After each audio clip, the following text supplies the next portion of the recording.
তো আপনারা যদি এইরকম খাজা বাড়িতে বানিয়ে নেন তো বন্ধুরা দোকান থেকে কিন্তু খাজা কিনে খাবার কোনো প্রয়োজনই হবে না। দেখুন বন্ধুরা অসম্ভব মুচমুচে, আর দেখুন বন্ধুরা কতটা রসালো হয়েছে, একদম হাত দিলেই কিন্তু ভেঙে গুঁড়ো হয়ে যাচ্ছে, কতটা সুন্দর হয়েছে দেখুন আজকের এই খাজাটা। নমস্কার বন্ধুরা, রূপার রন্ধনশালায় আপনাদের সকলকে অনেক অনেক স্বাগত জানিয়ে চলে এসেছি প্রতিদিনের মতো আবারও একটা নতুন রেসিপি নিয়ে। আর আজকের আমি বানাবো একেবারে মুচমুচে রসালো খাজা। আর এই খাজা বানানো তো বন্ধুরা খুবই সহজ, তো আপনারা একবার দেখলে কিন্তু বাড়িতে খুব সহজেই এইভাবে খাজা বানিয়ে নিতে পারবেন। আর এই দু একটা উপকরণ দিয়েই কিন্তু এইরকম মুচমুচে রসালো খাজা বানানো যায়। তো আপনারা সঙ্গে থাকুন আর পুরো রেসিপিটা দেখতে থাকুন। আশা করি প্রতিদিনের মতো আজকের রেসিপিটা আপনাদের ভালো লাগবে। আর আজকের রেসিপিটা ভালো লাগলে চ্যানেলটা সাবস্ক্রাইব করে পাশে থাকবেন। আর আজকের আমি খাজা বানানোর জন্য এখানে নিয়েছি ময়দা। তো খাজা কিন্তু ময়দা দিয়েই বানাতে হবে, আটা দিয়ে কিন্তু হবে না। তো এখানে আমি 250 ময়দা নিয়েছি। তো ময়দাটা এখন আমি একটা জায়গাতে করে নিয়ে নেব।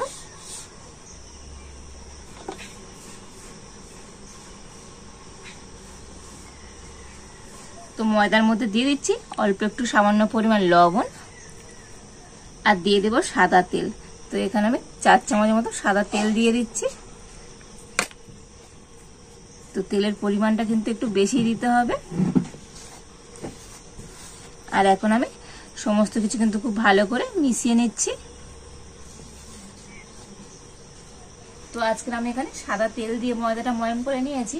তো আপনারা চাইলে ঘি কিংবা বাটার দিয়েও ময়ম করতে পারেন। তো যার যেটা পছন্দ সেটা দিয়ে ময়দাটা মেখে নেবেন। আর ময়মটা কিন্তু একটু বেশি পরিমাণে দিতে হবে, তবেই কিন্তু খাজাগুলো খুব মুচমুচে আর খাস্তা হবে। তো দেখুন ময়দাটা কিন্তু খুব ভালো করে ময়ম করে নিয়েছি।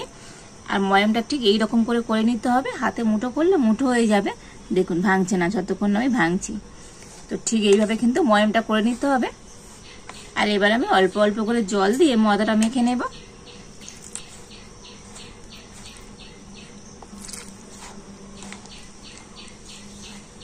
তো দেখুন ময়দাটা কিন্তু খুব সুন্দর করে আমি মেখে নিয়েছি। আর খুব বেশি টাইট হবে না আর খুব নরমও হবে না। তো রুটি পরোটা করতে যেমন ময়দা মাখাই ঠিক সেইভাবে কিন্তু ময়দাটা মেখে নিতে হবে। আর এবার আমি এই ময়দার ডোটা এখন 10 মিনিট ঢাকা দিয়ে রেখে দেব। তো প্রায় 10 মিনিট আমি ডোটা ঢাকা দিয়ে রেখেছিলাম। আর এখন আমি ঢাকাটা খুলে নিচ্ছি। আবার আমি হাত দিয়ে একটু মেখে নেব। আর এবার আমি এর থেকে লেচি কেটে নেব।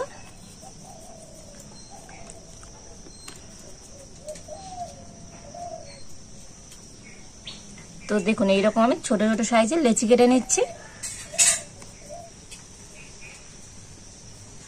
তো রুটি পরোটা করতে যেমন লেচি কাটি তার থেকে কিন্তু ছোট ছোট করে কেটে নিতে হবে। তো এই সমস্ত লেচিগুলো আমি কেটে নিয়েছি।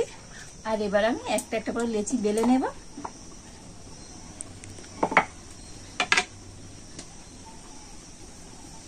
তো আমি এবার একটু হাতে গোল করে নিচ্ছি। তো আমি একটু উপর দিয়ে ময়দা ছড়িয়ে এগুলোকে রুটির মতো করে বেলে নেব।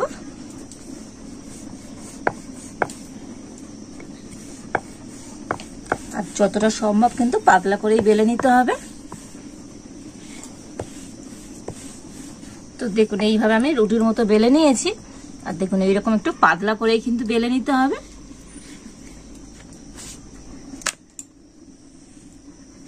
আর এইভাবে একে একে সমস্ত রুটিগুলো আমি বেলে নেব।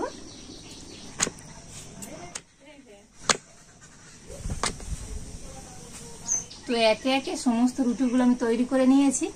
আর এবারে একটা করে রুটি আমি নিয়ে নেব।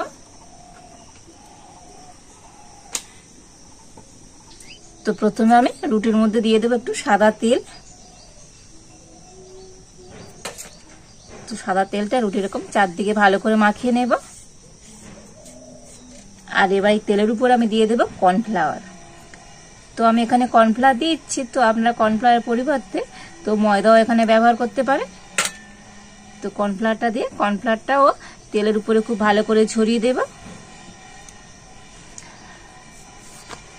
আর এর উপর থেকে আবার আমি একটা রুটি দিয়ে দিচ্ছি।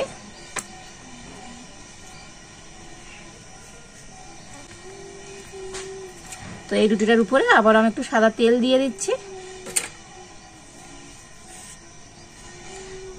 আবারও উপর থেকে কর্নফ্লাওয়ার ছড়িয়ে দিচ্ছি। তো এই মোট আমি কিন্তু এইভাবে 4টে রুটি পর পর করে গুছিয়ে নিয়েছি। তো আপনারা 4টে কিংবা 5টা রুটিও এইভাবে গুছিয়ে নিতে পারেন। আর এখন আমি সব কটা রুটি একসাথে ধরে এইভাবে রোল করে নেব।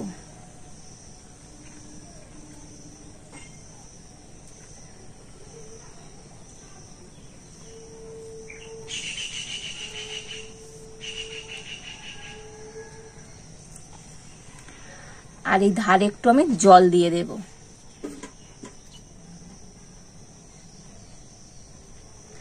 আর ধারটা এভাবে জল দিয়ে কিন্তু খুব ভালো করে মুড়ে নিতে হবে, তা না হলে তো ভাজার সময় কিন্তু খুলে যেতে পারে। তো দেখুন জল দিয়ে কিন্তু এই সাইডটা খুব ভালোভাবে আমি মুড়ে নিয়েছি। এবার আমি একটা ছুরি দিয়ে এটাকে পিস পিস করে কেটে নেব। তো প্রথমে এই সাইডটা আমি একটু কেটে বাদ দিয়ে দিচ্ছি।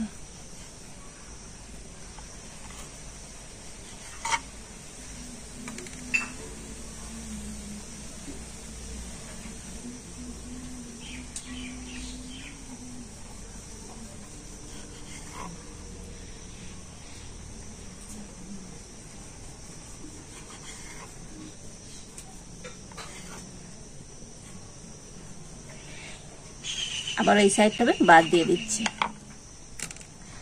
তো দেখুন এইভাবে লেচিগুলো আমি কেটে নিয়েছি। আর দেখুন বন্ধুরা কতটা লেয়ার হয়েছে, দেখুন দেখেছেন তো কতটা ভাঁজ হয়েছে।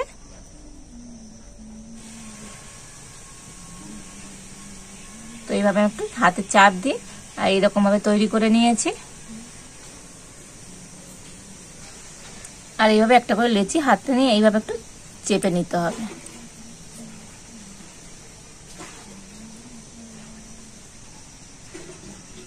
আর এদিকে আরো 4টে কিন্তু রুটি আছে। তো একইভাবে আরো 4টে রুটি আমি রেডি করে নেব। তো দেখুন এইভাবে সমস্তগুলো কিন্তু আমি রেডি করে নিয়েছি। আর এবার আমি একটা একটা করে এইভাবে নিয়ে নেব। আর এইভাবে একটু হাত দিয়ে আমি চ্যাপটা করে দেব।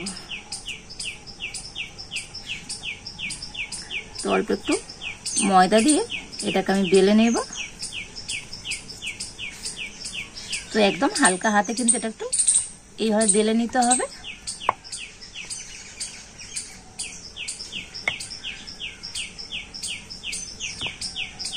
তো দেখুন এইভাবে করে বেলে নিয়েছি।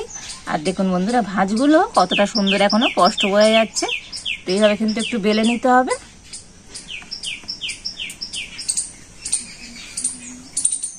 তো এই সমস্ত খাজাগুলো আমি রেডি করে নিয়েছি। আর এখন আমি উনুনটা জ্বেলে দেব।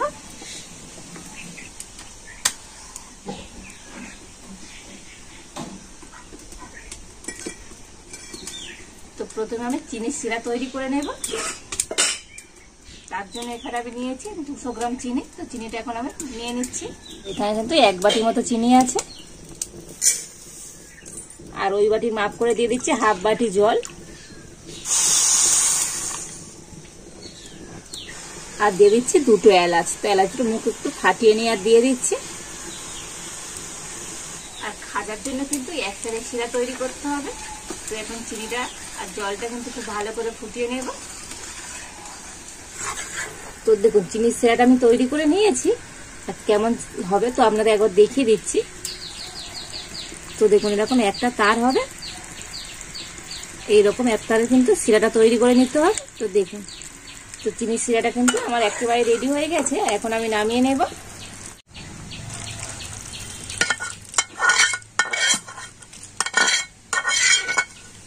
আর এবার এখন আমি চিনির শিরাটা ঢাকা দিয়ে রেখে দিচ্ছি।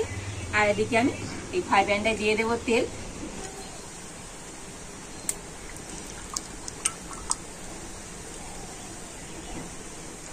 তো তেল কিন্তু খুব বেশি গরম করে নিলে হবে না, একটু মিডিয়াম গরম করে নিয়ে তারপরে কিন্তু খাজাগুলো ভাজতে হবে। আর আমি একে একে খাজাগুলো তেলের উপর দিয়ে দেব।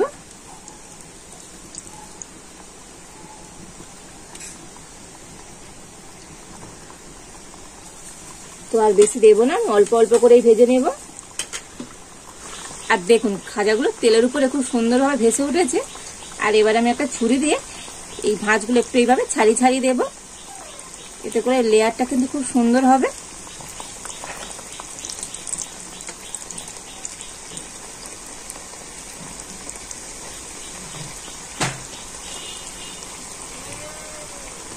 কত সুন্দর লেয়ারটা হয়েছে দেখুন বন্ধুরা।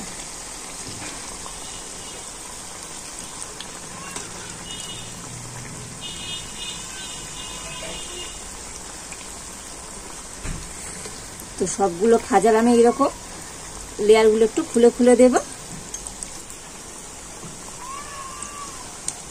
তবে উনানের জাল কিন্তু একদম হালকা রেখে তো এটা করতে হবে।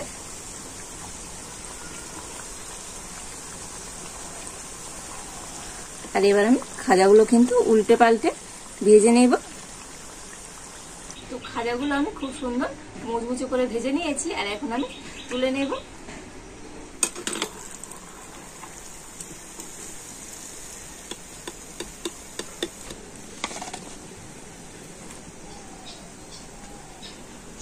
আর একইভাবে সমস্ত খাজাগুলো আমি ভেজে নেব। তো দেখুন এই সমস্ত খাজাগুলো কিন্তু আমি ভেজে নিয়েছি, আর কতটা সুন্দর হয়েছে দেখুন। তো অসম্ভব মজার হয়েছে। আর দেখুন বন্ধুরা প্রত্যেকটা ভাঁজ কতটা সুন্দর হয়েছে, একেবারে মুচমুচে প্রত্যেকটা খাজা বন্ধুরা দুর্দান্ত হয়েছে। আর এবার আমি চিনি শিরা থেকে ঢাকাটা খুলে নেব। আর এই খাজাগুলো এখন চিনির শিরার মধ্যে দিয়ে দেব। তবে সবগুলো কিন্তু একেবারে দেব না, এই একটা একটা করে দিয়ে দেব। আর চিনির শিরার মধ্যে এইভাবে উল্টে পাল্টে নেব। তো এই খাজাগুলো কিন্তু চিনির শিরার মধ্যে খুব বেশি রাখা যাবে না, তাতে করে কিন্তু খাজাগুলো একদম নরম হয়ে যাবে, আর খাজার মধ্যে যে মুচমুচে ভাব সেটা থাকবে না। তো চিনির শিরার মধ্যে জাস্ট আমি একটু উল্টে পাল্টে নেব, নিয়ে খাজাগুলো তুলে নেব। আর এতে করে তো খাজাগুলো কিন্তু বন্ধুরা খুব দারুণ মুচমুচে থাকবে।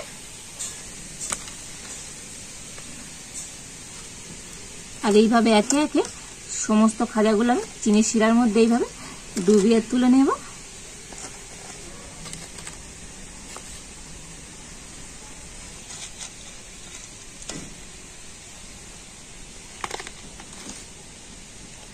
তো আপনারা যদি এইরকম খাজা বাড়িতে বানিয়ে নেন, তো বন্ধুরা দোকান থেকে কিন্তু খাজা কিনে খাবার কোনো প্রয়োজনই হবে না। আর কতটা সুন্দর হয়েছে দেখুন আজকের এই খাজাগুলো, অসম্ভব সুন্দর হয়েছে। আর দেখেছেন তো বন্ধুরা আজকের এই খাজাগুলো কতটা সুন্দর হয়েছে, কতটা মজা, দুর্দান্ত দেখতে হয়েছে। আর এখন তো আপনাদেরকে একটা খাজা আমি ভেঙেও দেখাবো এটা কতটা মুচমুচে হয়েছে। দেখুন বন্ধুরা অসম্ভব মুচমুচে আর রসালো হয়েছে। আর দেখুন বন্ধুরা কতটা রসালো হয়েছে, একদম হাত দিলেই কিন্তু ভেঙে গুঁড়ো হয়ে যাচ্ছে। কতটা সুন্দর হয়েছে দেখুন আজকের এই খাজাটা। তো আজকের খাজাগুলো তো বন্ধুরা অসম্ভব মজার হয়েছে, যেমন হয়েছে মুচমুচে তেমন হয়েছে রসালো। তো সামনে তো রথযাত্রা, আর রথযাত্রার মেলাতে গিয়ে তো আপনারা খাজা গজা জিলিপি কিনে খান, আর বাড়িতে যদি আপনারা এইভাবে খাজা বানিয়ে নেন তো কিন্তু মেলা থেকে কি দোকান থেকে খাজা কিনে খাওয়ার কোনো প্রয়োজনই হবে না। আর কতটা সুন্দর হয়েছে দেখেছেন তো বন্ধুরা, একেবারে মুচমুচে আর রসালো। তো আপনারা কিন্তু বাড়িতে খুব সহজেই এইভাবে খাজা বানিয়ে নিতে পারবেন।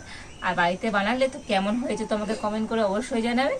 আর আজকের এই খাজার রেসিপিটা যদি আপনাদের ভালো লাগে তাহলে লাইক করে দেবেন, আর সবার সাথে প্রচুর প্রচুর করে শেয়ার করবেন। আজ এই পর্যন্ত, আপনারা ভালো থাকুন, সুস্থ থাকুন, দেখা হচ্ছে নতুন কোনো একটা রেসিপি নিয়ে।